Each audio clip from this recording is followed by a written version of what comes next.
मैं किसी का भला कर दिया तो मेरे को बड़ा दुख मिलता है। भला करने पर महाराज जी दुख हम समझ नहीं पा रहे। मतलब जैसे किसी ने मेरे को कोई परेशानी बताई, तो मैंने कह दिया कहा तो हो जाएगा, ठीक है। हाँ, तो तो उसका आप, तो काम बन गया, लेकिन मेरे को बड़ा दुख का कष्ट भोगना पड़ा। क्योंकि आप खाली हो गए, आप खाली हो गए इसलिए आपको कष्ट भोगना पड़ता है। संतों का तो स्वभाव यही होता है। संत कष्ट क्यों भोगते हैं? तो संतों को फिर इसलिए तो भोगना पड़ता। संत इसीलिए तो महान कहे जाते हैं। वो अपने भजन को, अपने साधन को वो दूसरों की सुख सेवा में बांट देते हैं, दूसरों के दुख को स्वीकार करके उसे सहते हैं। तो संतों की तो महिमा इसी बात की है, पर दुख द्रवई सुसंत पुनीता। संतजन यही करते हैं, जीवन भर कमाते हैं भजन और समाज को देते हैं और उनका दुख भोगते हैं। एक बार एक महापुरुष स्वामी श्री सत्संगानंद जी थे, उनके पीठ में फोड़ा हुआ, फिर पूरी पीठ सड़ने लगी। तो शिष्यों ने पूछा कि महाराज जी ऐसा कौन सा पाप आ गया, क्योंकि आप तो बड़े सिद्ध पुरुष। तो उन्होंने किसी प्रिय शिष्य का बताया कि ये उसका प्रारब्ध है, वो आया हुआ है और उसको भोग लेते हैं। भाई जी हनुमान प्रसाद पोद्दार जी के जीवन से राधा बाबा का प्रारब्ध।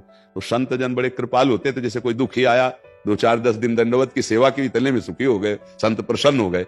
बाबा एक कष्ट जाओ, छा उनकी वाणी से निकल के जाओ, ठीक हो जाए। वो तो ठीक हो जाएगा, अब वो आएगा लौट के ऊपर आपके अंदर, या रोग बनेगा या जलन पैदा कर देगा। दो में एक बात होगी, या तो जलन पैदा कर देगा या रोग। और इसीलिए संत जगत पूज्य हैं, इसीलिए तो पूज्य है कि अपने को कष्ट देकर, अपने को मिटाकर और दूसरे को सजाते हैं। इसीलिए तो उनको सब प्रणाम करते हैं।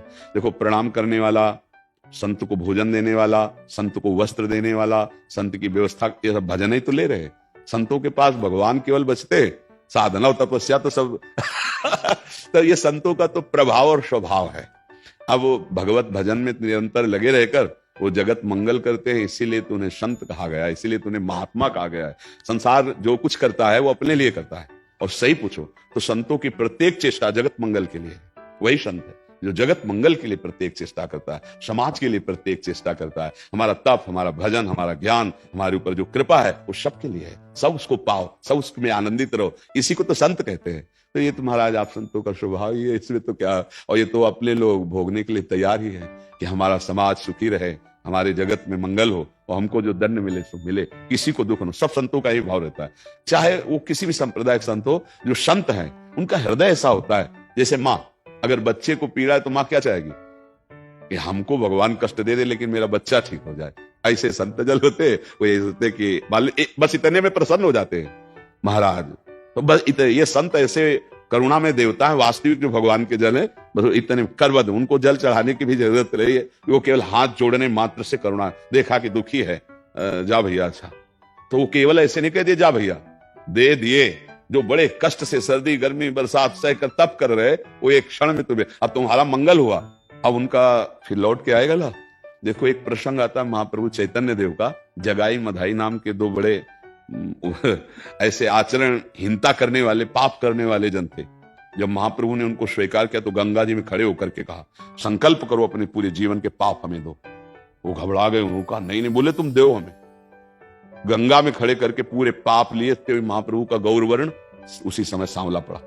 कुछ देर के लिए सबने देखा कि पाप का प्रभाव इतना हुआ कि सांवला पड़ गया, पर तो भगवान के अवतार है साक्षात चैतन्य महाप्रभु, तो अपने लोग तो भगवान के दास, तो प्रभाव पड़ जाएगा।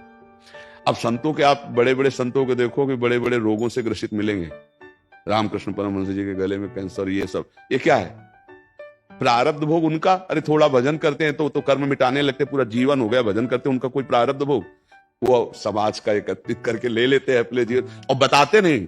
उदार, ये तो मान लो आपने प्रश्न किया, वो उसको नहीं बताते जिससे ले लिया, उसको पता भी नहीं है कि तुम्हारे माता पिता भी तुम्हें इतना प्यार नहीं करते जितना संत ने कर दिया। तुम्हारे प्रारब्ध का अपहरण कर दिया, प्रारब्ध को स्वयं ले लिया, भोग लिया और तुम्हें निहाल कर दिया। इसीलिए तो संत चरण रज, संत महिमा इतनी प्रसिद्ध है। जो भगवान के सच्चे मार्ग के प्रतीक है, वो जगत मंगल करते हैं। पर अब दुख तो उधर भोगे चाहे इधर भोगे, आएगा तो लौट के है ही है। तो अब अपने लोग बहादुर भगवान के मार्ग के प्रतीक है, इनको भोगते चलें और कमाई करके इनको देते चले। जैसे पिता कमाता है पुत्र आनंद लेता है, ऐसे ही संत जन, सच्ची मानिए, अगर संत हैं तो आप सुरक्षित हैं। नहीं जैसे पापाचरण हो ना, गर्भ हत्या, भ्रूण हत्या, व्यभिचार, पापाचरण, ये विध्वंस कर दे। पर ये जो सच्चे भगवान के संत जन हैं, ये जो अभी विश्व में विराजमान है, भले को देखे या न देखे, उनका जो भजन तप है वो मंगल कर रहा है जगत में। जैसे एक फूल खिलता है ना, उसकी खुशबू होती है ना, तो वो खुशबू हमारी घ्राणेन्द्रिय को पता चलती है, लेकिन असली स्वाद भौरा लेता है पराग का। ऐसे जो संत जन है उनका लाभ श्रद्धावान लेते हैं। यद्यपि सबका मंगल वो करते हैं, पर लाभ विशेष, जैसे भौरा पराग का लेता है, ऐसे श्रद्धावान लेते हैं।